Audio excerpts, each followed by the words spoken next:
Assalaamu calaykum asxaab. Maanta waxaan idin wadaa xikmado dhowr ah oo ka turjumaya nolosha. Ereyga xikmad asal ahaan waa erey Carabi ah, Soomaali ahaanna waa murti, waana erey ay ku dheehan tahay waayo aragnimo. Caaqilkii weynaa ee Luqmaan al-Xakiim ayaa wuxuu yiri, haddii dadku kugu faanaan hadal wanaagooda, waxaad ugu faantaa aamus wanaagaaga.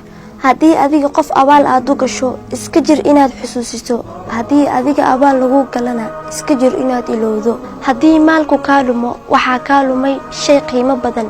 haddii sharaftu kaa luntana, waxaa kaa dhuntay shay aanan maal goynin. sidoo kale haddii rajadu kaa luntana, waxaad tahay ceer faqiir noloshoo idil seegay. shimbir geed saaran marnaba kama cabsato in ay laanta la jabto, sababtoo ah kalsoonidu ma ahan laanta ee waa baalasheeda. had iyo jeer ku kalsoonow naftaada. haddii ukunta banaanka laga jabiyo, noloshu waa ay dhammaataa. haddii gudaha laga jabiyona, noloshu waa ay bilaabataa. oo digaag yar baa dhalata. nolosha iyo wax walba oo seereeya waxa ay ka bilowdaan gudaha. marnaba ha sugin wax banaanka kaaga yimaado inuu noloshaada bedelo ama uu farxad kuu keeno. inagu ma awoodno joojinta dhibaatooyinka dhinaceena ah, balse waxaan awoodnaa in aynan siin dhibaatada kursi ay nagula fadhiisato oo ay nagula joogto. xabsiga ugu weyn ee bini'aadanka ku noolaado waa cabsida iyo fikirka waxyaabaha dadka kale ay ka aaminsan yihiin. haddii aad iska hadasho, waxa aad ku celinaysaa waxyaabihii aad taqaanay oo kaliya, balse haddii aad dhegaysato, waxa aad baranaysaa waxyaabo aadan aqoonin. fahmidu waxa ay ka baaxad weyn tahay aqoonta. waxaa jira dad badan oo ku yaqaana balse aanu ku fahmi karin.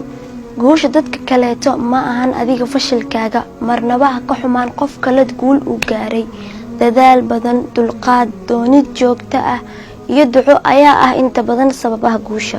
dulqaad yari iyo degdeg waa xididka dhibaatada. marnaba ma qasbi kartid nolosha in ay jawaabo ku siiso ama sida aad rabtid wax kasta ay u dhacaan. waa inaad ogaataa in culays kasta uu fudeed ka dambeeyo. waa inaad aqbashaa wax kasta in ay leeyihiin waqti.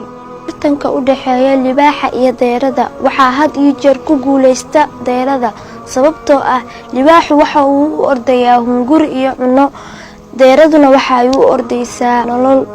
xusuusnow, ujeedadaada iyo hadafkaaga ayaa aad uga muhiimsan baahidaada.